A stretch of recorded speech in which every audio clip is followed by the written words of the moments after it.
Hey guys, I'm back and I'm with a big zit on my face. I look really oily actually too. I don't really know what's up with that. But I'm back with another talking series, unfiltered, uncut, because I'm lazy and also I want to continue to better my conversational skills like I've been saying every single video. Sorry, there's a big ass hair on the bed. Um, Anyway, so today I did want to read something first, again from a Substack, basic, whatever. Everything I read is just awesome because everyone has such great ideas, and I love to steal them because nothing I ever do is original. Anyways, so this is what the Substack says. We're just going in. I'm not giving you any sort of warning. We're just going to hit the ground running. Wanting him to be my boyfriend felt so embarrassing to admit, even to myself. Disgusting and dirty, somehow greedy.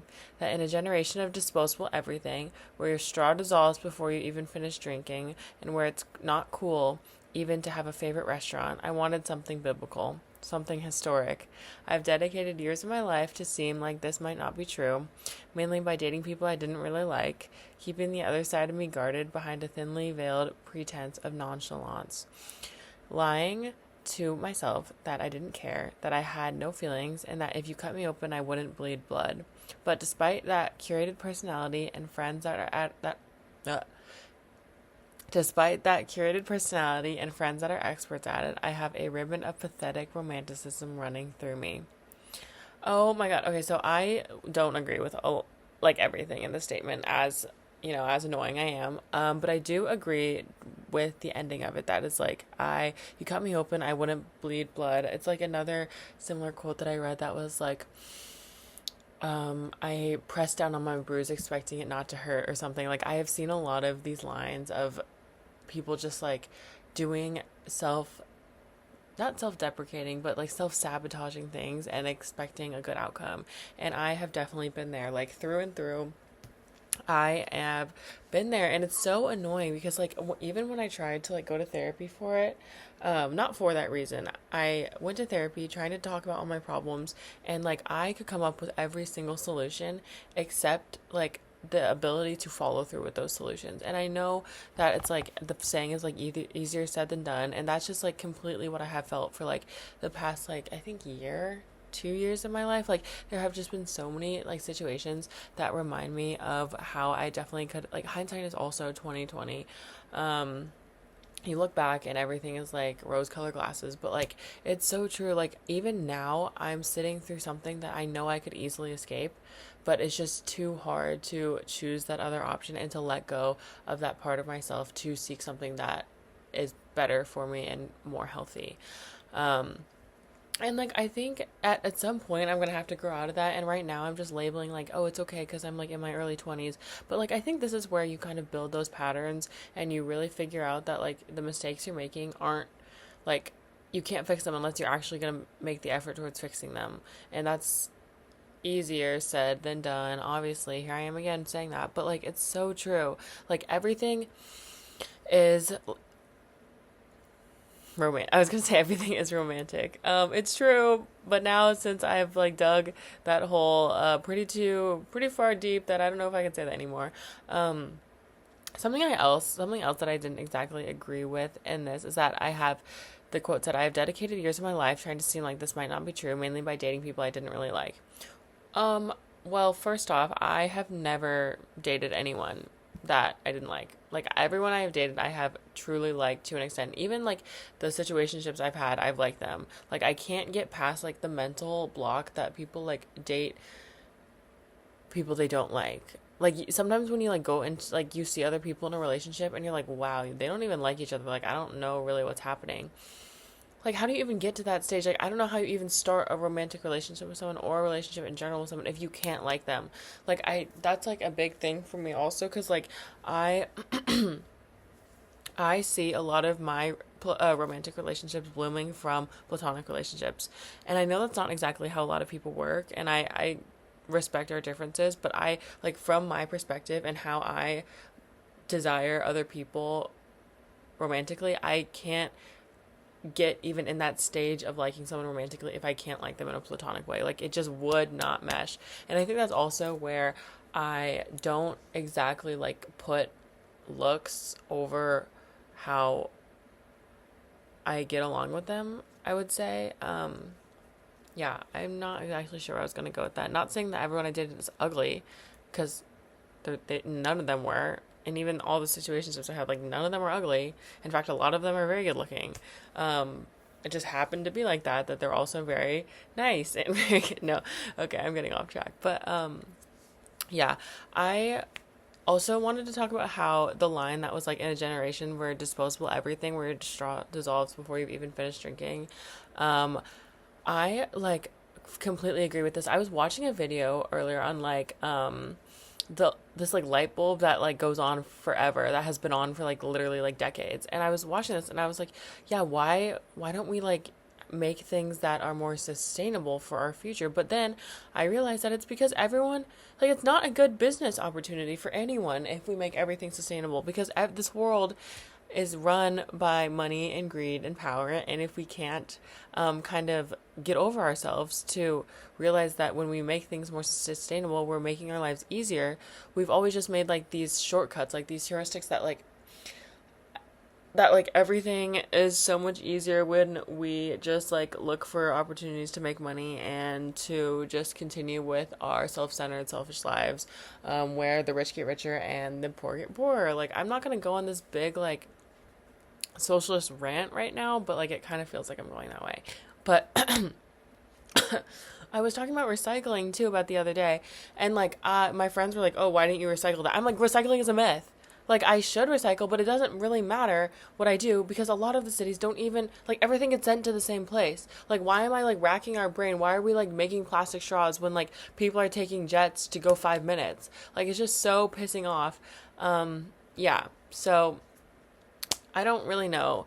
It's just like this quote that was like, planned obsolescence. Obsolescence? I think that's the word. Planned obsolescence feels like such a waste of resources.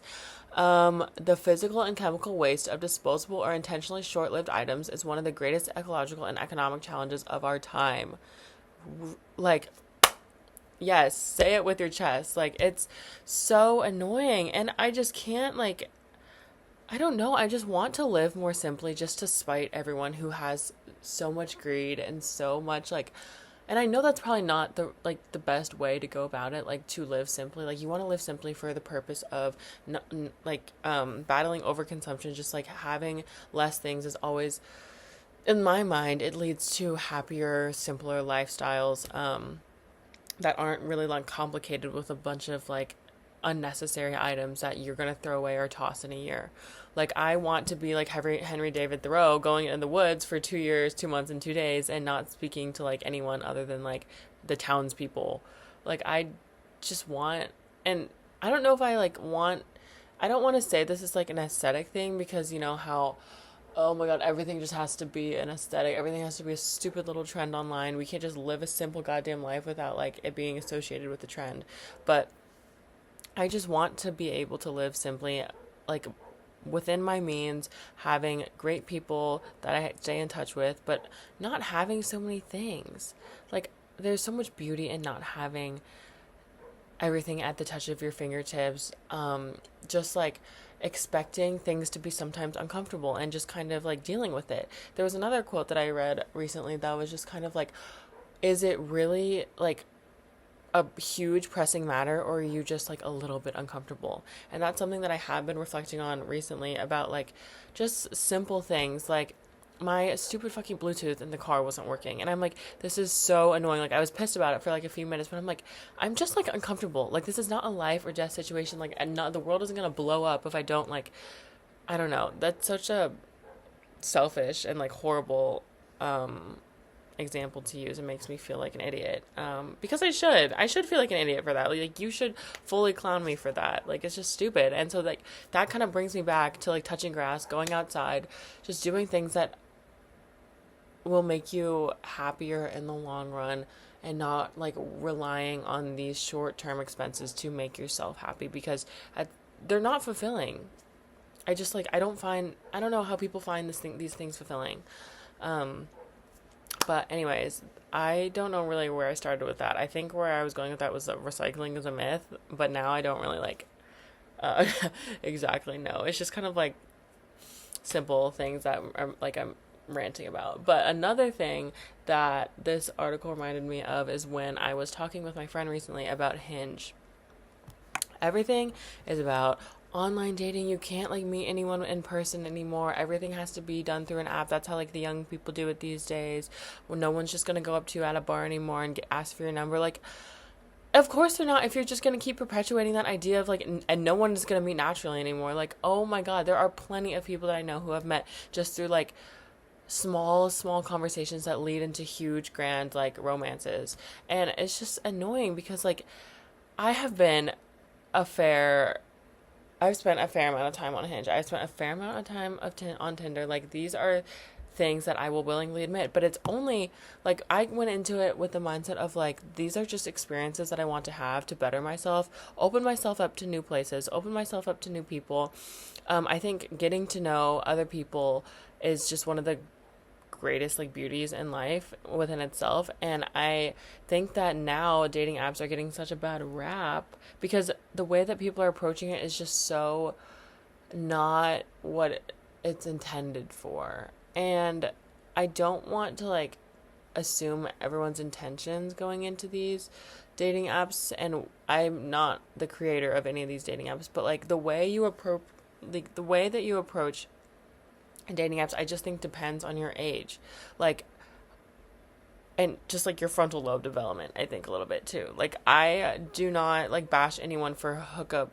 Like, hookup culture has defeated a lot of things recently, but like Tinder was basically made for hookup culture, and now it's like, oh, I'm never gonna find anyone because you're on Tinder. Well, yeah, because you're on Tinder, and that was like the purpose of the app, is to just kind of like make these short-lived connections, accepting in your mind that like maybe you won't meet the love of your life, but you will come into a new experience where you can learn something. But now I think it's really turned into like this snowball effect of, I am going to meet the love of my life, and I'm going to like move in, we're going to move in together, and we're going to have children, and everything is going to live happily ever after. Like, I don't really like, yeah, that's happened for some people and that's great, but I just don't think that was the main intention set when we were starting to make and popularize these dating apps. So, yeah, my friend said, I fuck someone before I get back on Hinge, like, so dead ass. And yeah, I fully agree with that. I think it's also, like I said in another one of my videos, like, I am not in a place, like, where I'm emotionally available to try to start a serious romantic relationship, nor do I really want to be. I'm 22, like, that's just not something I'm going to be doing.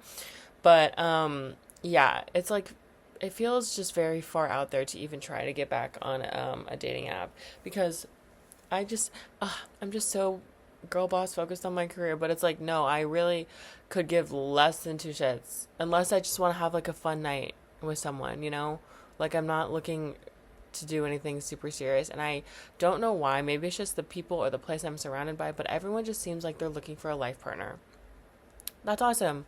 That's just not where I am at. And it's just like annoying because once you had that conversation, it's like, oh, you're just like, it's just basically they're just calling you like a slut or like a whore. It's like, no, what if I just kind of want to have like an experience, and it doesn't have to be this huge, long drawn out thing where we like sit and talk about it for hours on end, and you like wonder why I can't have an emotional connection with someone. Like, it's not really, some things just aren't that deep.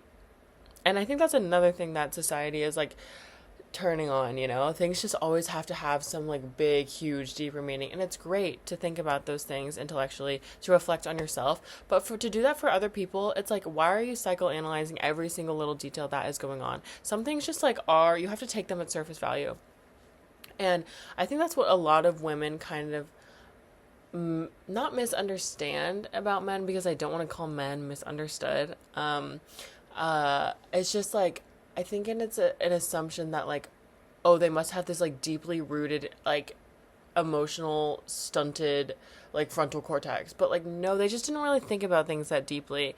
And maybe that is stunted in a way, and we should think about things more deeply, but it's just such a fine line of like, some things just don't need to be thought about that deeply. And I'm trying to think of like a really good example here. Like, I don't know, like planning for a date or something, and I was wondering, like, this was a while ago. I was like, oh, I was wondering why like he didn't like offer up a place. Like, does it mean he doesn't care about me? It doesn't mean he just like doesn't really want to talk to me. It doesn't mean he just blah blah blah blah blah. But it's like maybe he just doesn't know a place, you know?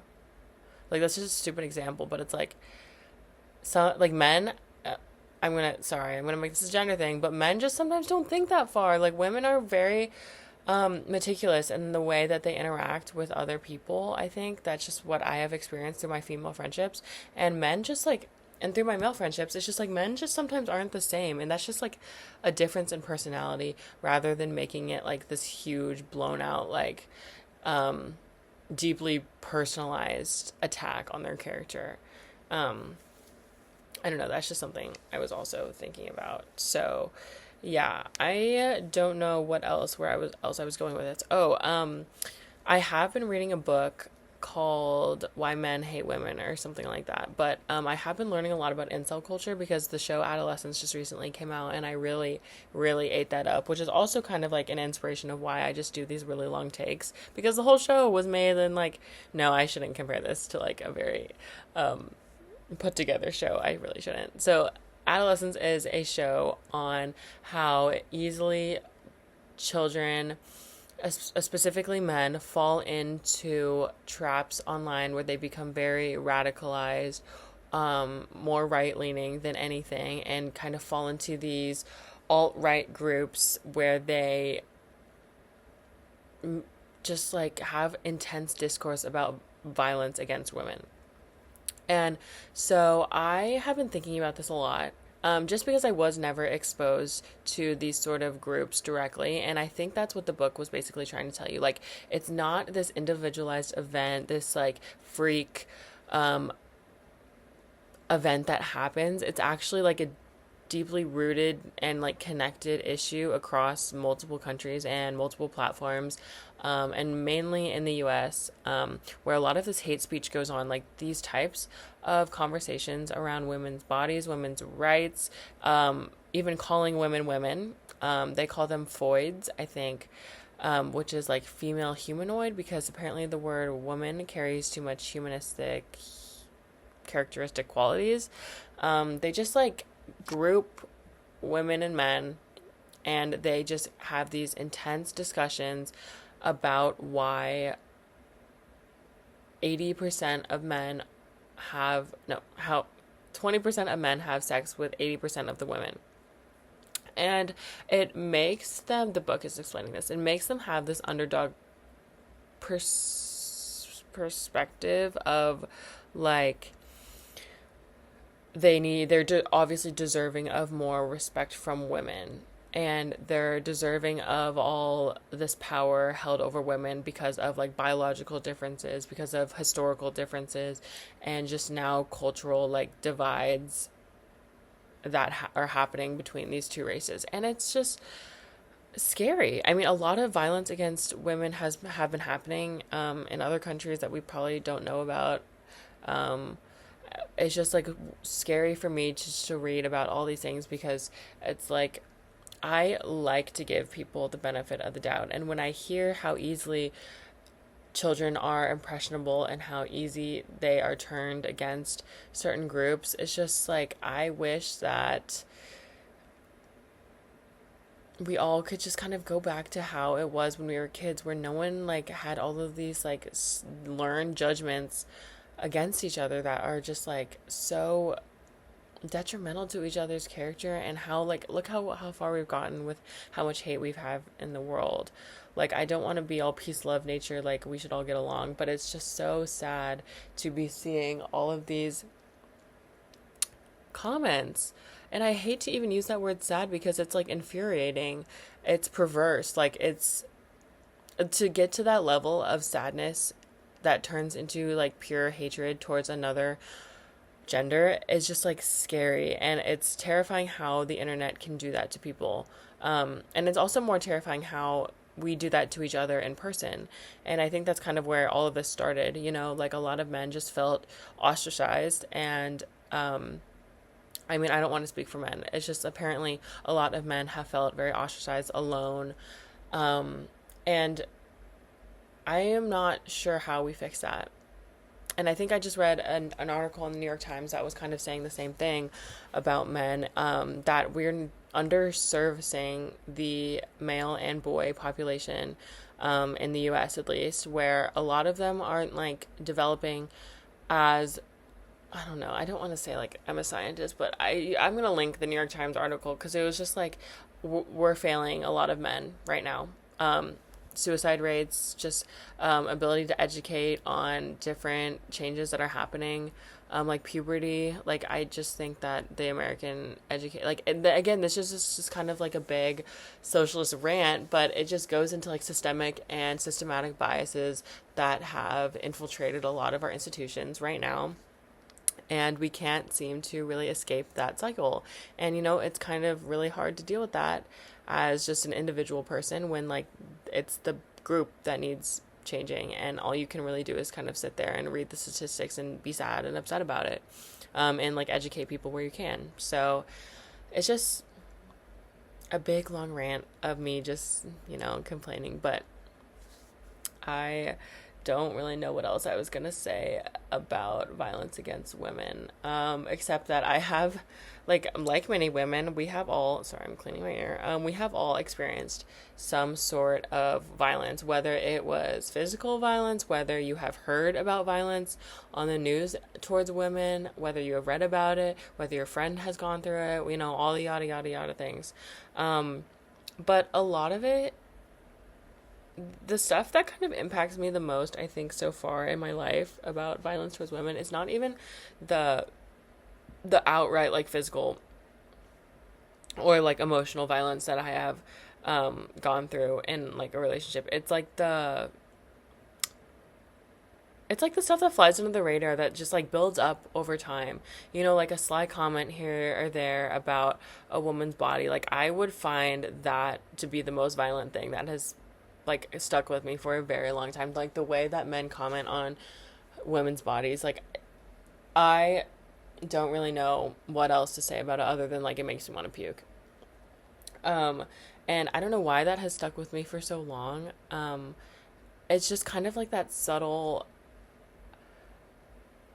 wave of things that just like wash over you, and it just never seems to like go away. Like, with each tide that comes in, it's just like making it worse and worse and worse. And it's like something that, like, I don't think you'll ever really forget as a woman. The first time that like someone makes a comment about your body, whether it's sexual or whether it's in a positive way either. Like, again, systemic issue of how women are treated based on how they look.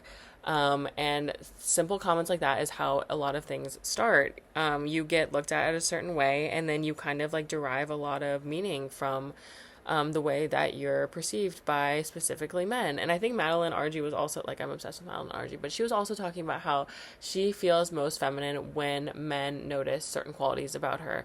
And that's so sickening how we feel a certain way about ourselves just by the way that we're perceived by another gender. It's like, what's up with it's like, what's up with that? But yeah, I do also feel like with the gender biases, like, that's another reason why we're underserving these men, because men have constructed this ideal kind of like box for themselves to exist in. And so when they do not fit into that stereotypical socially acceptable box, that's when they feel ostracized. And that's how they constructed this society that was technically built for them to serve them, but now since it's not exactly working out for them, then that's when we decide to turn the tables and direct all the anger towards women, which is just so confusing within itself. And I know that's kind of like a big generic way to sum up the whole argument, and maybe I'm not even like perceiving the argument in the right way, but that's just kind of how I've been viewing it based off of the discourse and the articles that I've seen so far. Because a lot of this world is not built for women. It's not built for people who are disabled. It's not built for people who do not fit into this box that I already previously mentioned. Like, it's built for cis white people for the most part in the US. And when we can't really follow those rules that we have so perfectly set up for us, that's when everything starts to break down, and when we try to outsource our anger towards other groups of people. And again, a lot of our anger is just kind of like reflective of how we see ourselves and how we are not comfortable within our own sexuality, within our own religion, within our own beliefs, because we have to turn towards other people to try to make ourselves feel better about it. And it's just like a big cop out. It's a big, like, what do you even like coping, that's it's a big cope. Like, sorry, cop out cope. Like, it's just like, oh my God, there's just it's so many things to complain about, and it's so hard to try to be positive about a lot of the things that are going on, and that's why I have to try to take it day by day, breath by breath, take in as little, like, you want to stay educated, but there's such a fine line now in days with news where it's just sickening. Like, you wake up and you're like, don't even try to have a good day because you read the news.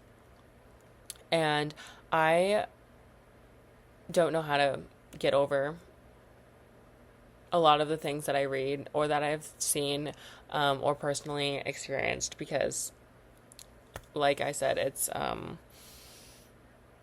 just something that you kind of have to deal with. So I don't really know why this podcast turned. I don't even want to call it a podcast because, I mean, I guess it is a podcast, but I don't know when this turned so sad and so dark, but I'm sorry. Usually, next time, I think maybe I'll have some more positive things to say. Maybe my positive thing today is that I graduate on Sunday, so that's really exciting, and I get to see a lot of my friends tomorrow. But yeah, that is the more like personal, individualistic things that are happening to me that make me have hope in the world. Other than that, everything that exists outside of my little bubble is just a little bit sad and depresso. So yeah, there's my rant. Sorry, I hope you guys have a good week, but till next time.